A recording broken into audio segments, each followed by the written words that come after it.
በስመ አብ ወወልድ ወመንፈስ ቅዱስ አሐዱ አምላክ አሜን።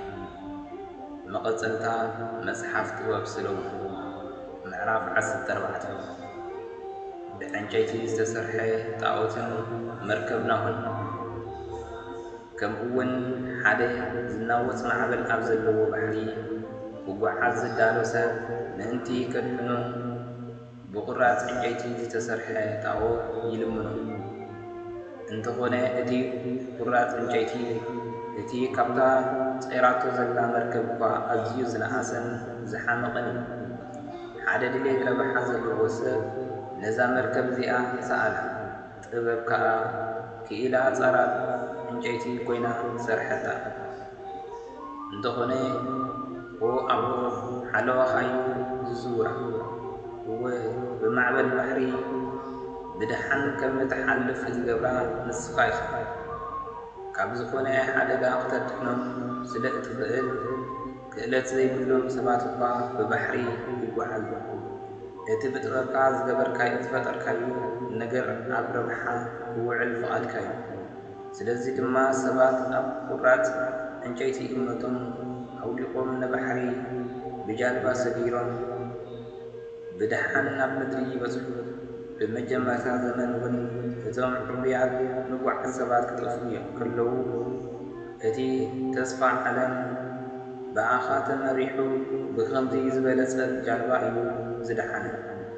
ዓሌት ሰብ ምእንቲ ከይጠፍእ ኣቦ ሓድሽ ወለዶ ኮነ። እታ ጽድቂ ዘምጽአት ብዕንጨይቲ ዝተሰርሐት መርከብ ብርኽቲ እያ። እቲ ብኢድ ሰባት ዝተሰርሐ ጣዖት ግና ርጉም እዩ። እቲ ንዕኡ ዝገበሩ ከምኡ እቲ በራሳይ ብኢዱ ዝገበሮ ነገር ኣምላኽ ዲኻ ኢሉ ዝሰመዮ ርጉም እዩ። ካብ እግዚኣብሔር ዝረሓቑ ሰባትን እቲ ንሳቶም ዝሰርሕዎ ጣዖታትን ብኣምላኽ ኣዝዮም ዝተጸልዩ እዮም። እግዚኣብሔር ነቲ ዝተገብረ ነገርን ነቲ ዝገበሮ ሰብን ይቖጽዖም እዩ። ስለዚ ኣብ ልዕሊ ጣዖት ኣረኝን ህዝቢ መቕጻዕቲ ኣምላኽ ክወርድ እዩ። ምኽንያቱ ሽሕ እኳ ኣምላኽ ብዝፈጠሮ ነገር ዝተሰርሑ እንተኾኑ ንብዙሓት ዓያሹ ሰባት መጻወድያ ስለ ዝኾኑ ጽዩፍ ኮይኖም ተረኺቦም እዮም። መበቆል ጣዖታት ምንዝርና ጣዖት ምስተማህዘ እዩ ዝጀመረ። ጣዖት ካብታ ዝተማሃዝላ ጀሚሮም ንህይወት ወዲ ሰብ ኣበላሸው። ጣዖታት ኩሉ ጊዜ ዝነበሩ ኣይኮኑን፣ ንዘለዓለም እውን ኣይነብሩን እዮም። ናብዚ ዓለም እዚ ዘምጽኦም ትዕቢት ወዲ ሰብ እዩ። ስለዚ ድማ እዩ ሓፂር ዕድመ ከም ዝህልዎ ዝተመደበሎም። ሓደ እዋን ወዱ ኣብ ዘይግዚኡ ስለ ዝሞተ ኣዝዩ ዝጓሃየ ኣቦ ነበረ። ናይቲ ብሃንደበት ካብኡ ብሞት ዝተወስደ ወዱ ምስሊ ከዓ ገበረ።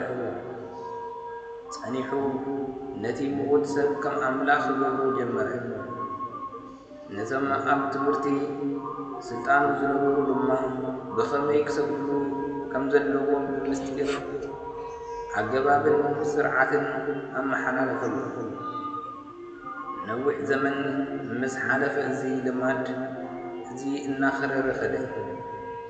ኣብ መወዳእታ ድማ ከም ሕጊ ኮነ።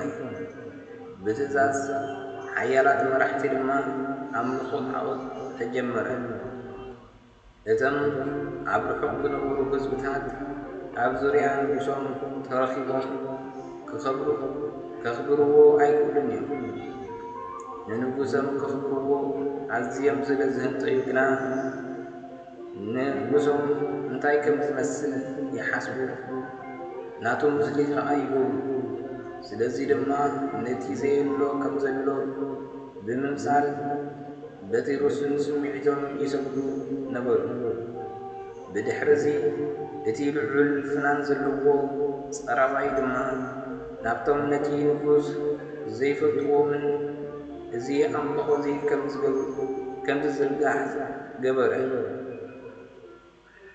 ንንጉሱ كحبس زدلي كيلاون يهلو يغون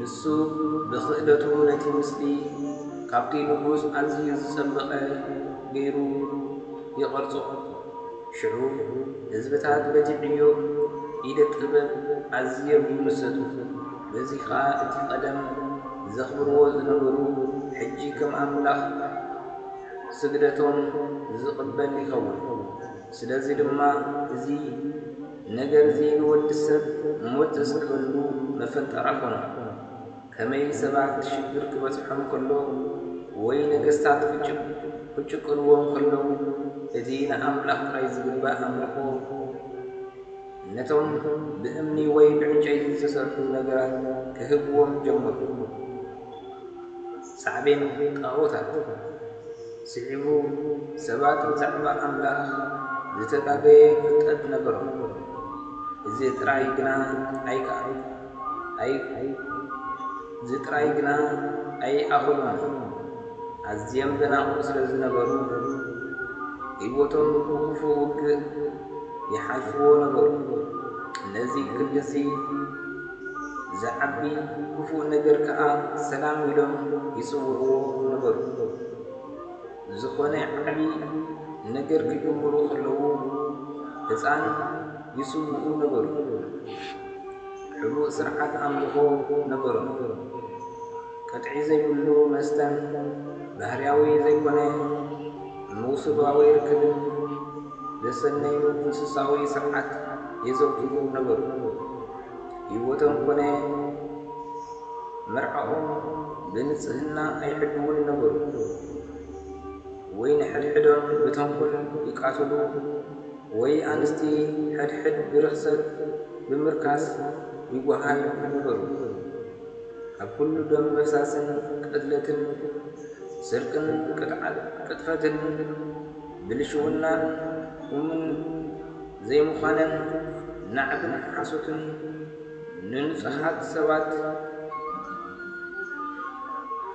مكلبات موسى زي ممثال بحرياو زخنه نوصبو يركبن عدا نوتانن زموتن مرقاوي ولكتن عزيزو نبره زي نمسمايو خا زسل أملكو تعوت نايكفو زبره كله من كساقسن مجمرتان ودعتان إيو زم نتعوتات زملكو سبات جزاء رسم نتزع كساب سعانم لبهم يتخون وي تنبيت حاسوت يزاربو وي أبوي ود ينبرو وي لزي سكفتا قالهم يعاتفو كمي إتي نساتهم زأمنو تعوت يوت يول مقطعت سلزي فهوخا بحاسوت المحكوم بناخر ونع مقطعتي